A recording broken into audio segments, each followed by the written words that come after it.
here we go. Okay, so that's with conditional probability. Well, it'd be good to do some examples, so let's do that. All right.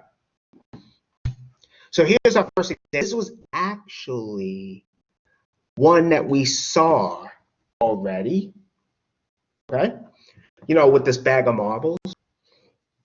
If you remember, what happened was we considered the case when we chose a marble at random, but then we put it back, right?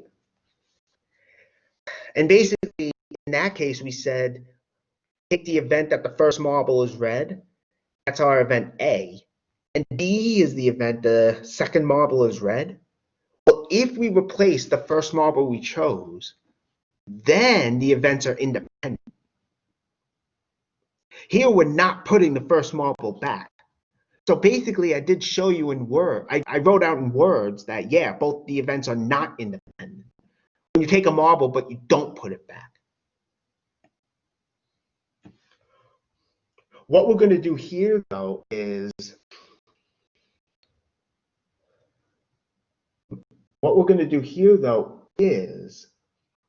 determine the actual probability. And so basically, I'm putting what I wrote in words. Sorry, I was looking at my notes. That's why I paused for a second. We're going to see we're going to basically use the new notation here. Oh, here, excuse me. I'm going to use that notation, and that's what's happening here. So A is the event the first marble is red. B is the event the second marble is red. I hesitated a bit because I thought in my notes it says, I thought I wrote it does not depend, but it actually does. So what's the probability that A occurs, that the first marble is red? Well, that should be hopefully easy to see. I think I might have said it last time. You know, there's 23 marbles in here, right? 10 of them are red. Each marble is equally likely to be chosen, mostly because you can't tell the difference between them except by what color they are. So the probability of A is 10 out of 23.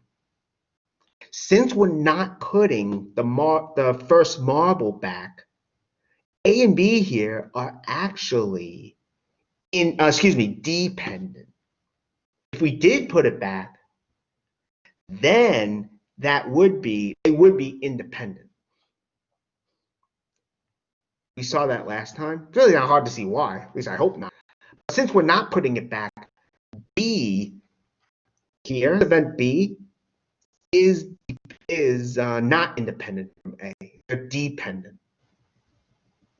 So in other words, that's what I'm really showing you here. The probability of B, given that A has occurred, right? Meaning the first marble is red. So there's 9 red left over if event A has occurred, if the first marble is red. And there's 22 marbles left, so we have this. So really what I'm doing is I'm putting into that new notation what we said last time.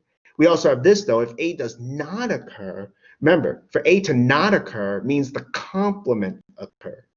So the first marble we chose was not red. So it was either blue or black. Okay, well, for that to happen, it's still, I mean, you're still losing a marble. So there's, from the bag that is, you're still choosing one. So there's only 22 marbles left, but there's 10 red, though. We didn't choose a red. Because of that, this probability is 10 over 22. So I guess you could think of this as another way of seeing that A and B are dependent, although we kind of knew they weren't beforehand. All right. I'm basically just using that new notation, so to say. All right, that's cool. That's fun. Now you might be thinking, wait a minute. We know how to, let me get to it. We know how to get the probability of A and B if they're independent, right? Events A and B occurring at the same time. That's if they're independent. But what if they're dependent? What if you're in this case, right? You want to get the probability that both events A and B here have occurred. So the first 2 marbles you drew are both red. You can't use that formula because A and B are not independent. That's where this comes in. Here we're using conditional probability. So we have the probability that events A and B have occurred, right? We get the probability that event A has occurred, and we multiply it by the probability that event B occurs, knowing that A has occurred. So here we're taking into account that event A has occurred. Okay? We're taking into account that event A has occurred. Again, these are not independent events. Not independent. All right. Well, let's calculate that. So this is the same example as before. Okay. So we do have our calculations already. We just did that on the other slide. So the probability of A and B occurring, right? That's this product. Okay. Actually, should be example 3, not 2, but that's okay. Basically, here what we get is, I guess, all right. Anyway, what we get here is we just multiply these two, and this is what you get. If you did that in a calculator, I think it turns out to be less than 0.2, so it's pretty small. That's what the probability would be. So that's what we get here. Okay, that's good. Are there any, let me ask this now. There we go. Just want to make sure this makes sense.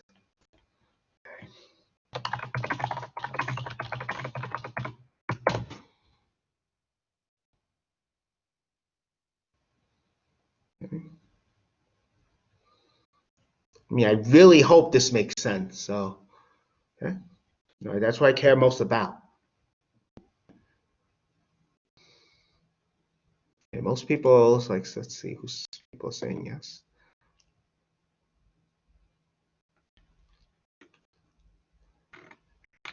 All right. Okay. Okay. Also, let me say this.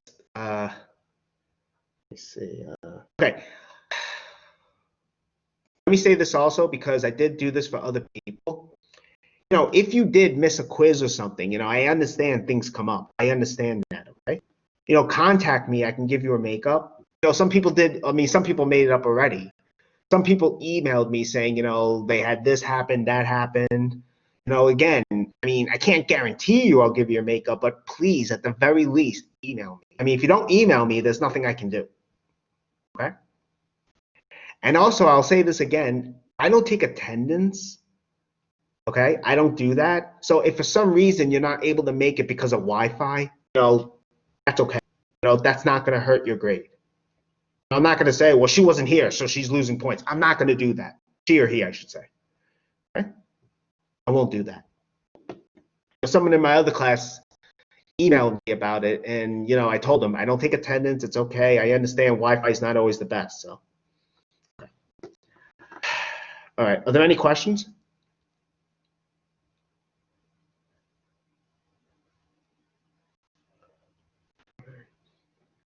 All right, but this is basically conditional probability.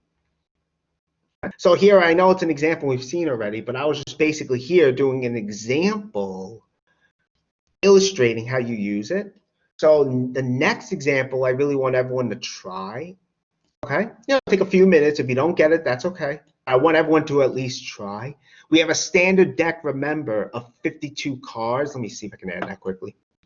We have a deck of 52, not 2, 52. 2 cards will not make it interesting. We have 52 cards here, okay? We're choosing a card at random. Then we're choosing another one. So notice we're not putting the first card back. It's kind of like with the marble example, okay? What I want you to do is to solve these 3 parts, I guess, so to say, okay? So, you know, take about 5 minutes or so. Maybe we'll wait a little longer if necessary. All right, so I'm going to stop the recording.